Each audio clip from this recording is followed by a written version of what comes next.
What if the strategy you've been told to rely on for retirement is actually designed for you to run out of money?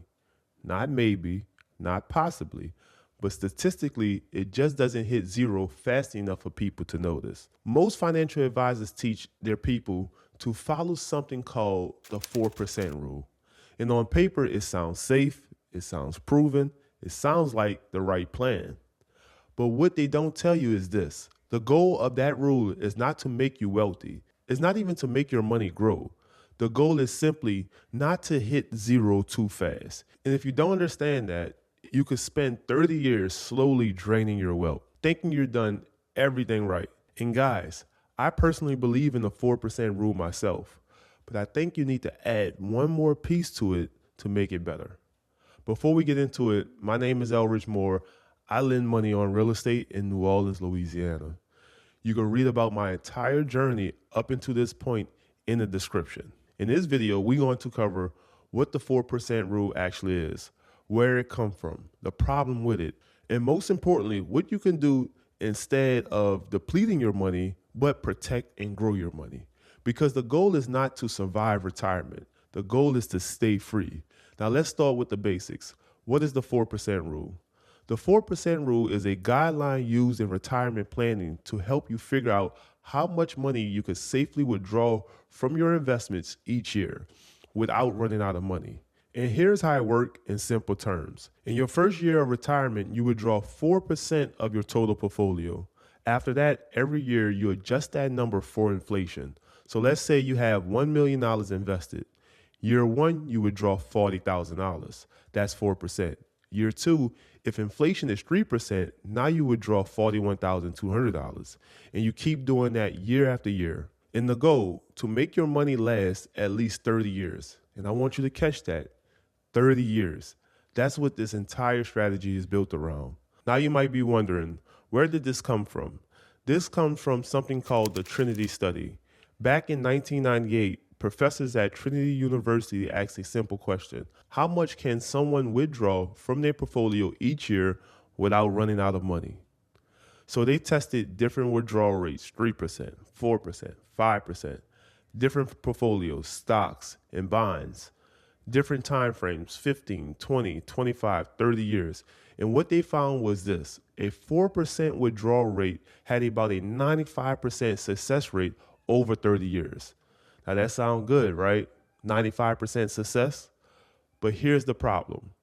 Most people don't understand what success actually means. But before I break that down, if this video is making any sense so far, do me a huge favor and hit that like button. Let's get this video to 100 likes. And if you're serious about understanding how we build wealth at Vertical Capital, go ahead and subscribe to the channel. Now let's talk about the real issue. When they say the 4% rule has a 95% success rate, success does not mean your money grow forever. You build more wealth. You pass money down. That's not what success means. Success simply means you don't hit zero within 30 years, and that's it. So think about that. You can follow this strategy perfectly and still watch your portfolio slowly decline over time. As long as it doesn't hit zero by 30 years, they call that a success. But let me ask you something. Is that really success? Or is that just controlled depletion? Because most people don't want to just survive 30 years. They want actual freedom. They want cash flow. They want their money to continue working for them. And this leads to the second problem. For a lot of people, 4% just isn't enough. Let's go back to that $1 million example. 4% gives you $40,000 a year. But what if your lifestyle requires $80,000? Now you already short, or you need to put another $1 million into your portfolio.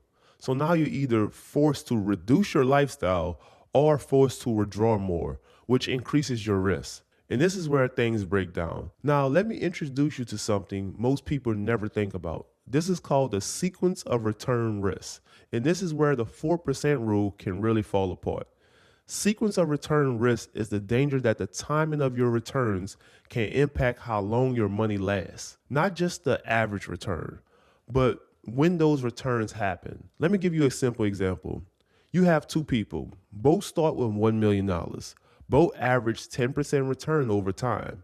Both withdraw 4% per year. Sounds identical, right? But here's the difference. Person A, year one, negative 20%. Year two, negative 10%. Year three, plus 25%. Person B, plus 25%. Year two, plus 15%. Year three, minus 10%. Same average return, but completely different outcome. Why? Because person A is withdrawing money while the portfolio is dropping. So now they're shrinking their principal early. And once that principal shrinks, it's harder to recover. Person B, on the other hand, they grow first. So even when losses come later, they're working with a bigger base, a bigger principal amount. This is why timing matters. And this is something the 4% rule does not protect you from. So now the question becomes what to do about it. Here's the key. Instead of just withdrawing, you need a way to replenish your portfolio. You need to hedge against losses. Let me show you what I mean. In a perfect world, let's say your portfolio is $600,000. It grows at 10%, you withdraw 4%, which is $24,000.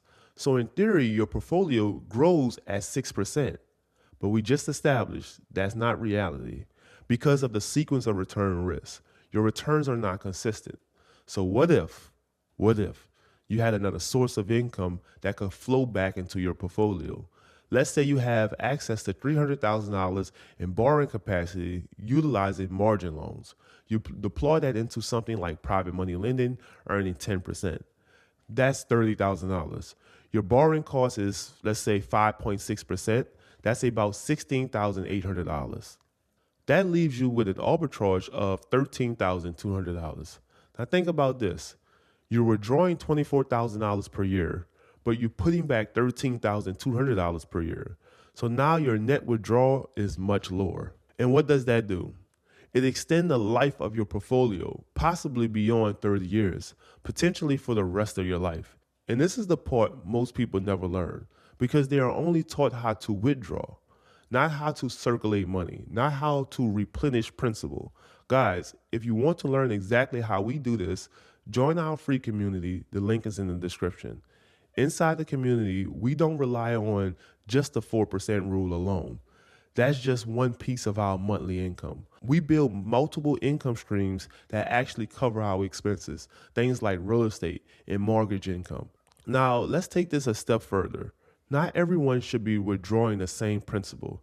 It should be based on your age. Why? Because the original study was based on a 30-year time frame, and the average life expectancy is around 77 years old. So we adjust accordingly. Here's a simple framework. Under 50 years old, 4% withdrawal. 50 to 60 years old, up to 5%. 60 and older, up to 6%. Now, when you combine this with replenishment strategy, with borrowing capacity, with something like private money lending, you're no longer just draining your account. You're managing it, you're protecting it, and more importantly, you're extending it. Now, I need to make something very clear. This strategy is meant for retirement. Do not do this too early. This is only when you already hit your freedom number, meaning your investments are built, your capital is in place, your system is working. Then shift into distribution. Because if you start withdrawing too early, you disrupt the compounding, and that will hurt you in the long term. So let's recap. We covered what the 4% rule is, where it comes from, what success actually means, the real risk people ignore, and how to fix it. And here's what I want you to walk away with. The 4% rule is not a complete strategy. It's just a guideline. If you follow it blindly, you could spend decades slowly draining your wealth. But if you understand how money actually works, if you learn how to create cash flow, if you learn how to replenish what you withdraw, now you're in control. Now your money lasts longer. Now your money works for you. And that's the real goal, not just retirement, but freedom that lasts. And I don't know about you, but for me, laying on the beach during my retirement days will get boring. And yes, I'm not even close to retirement age yet, but I already know this about myself. I need something to keep me sharp. And from my experience, lending money is one of the best ways to do that. It keeps you engaged, it keeps you profitable, and it allows you to stay retired. Because the goal isn't just to retire, it's to make sure you never have to go back to work again.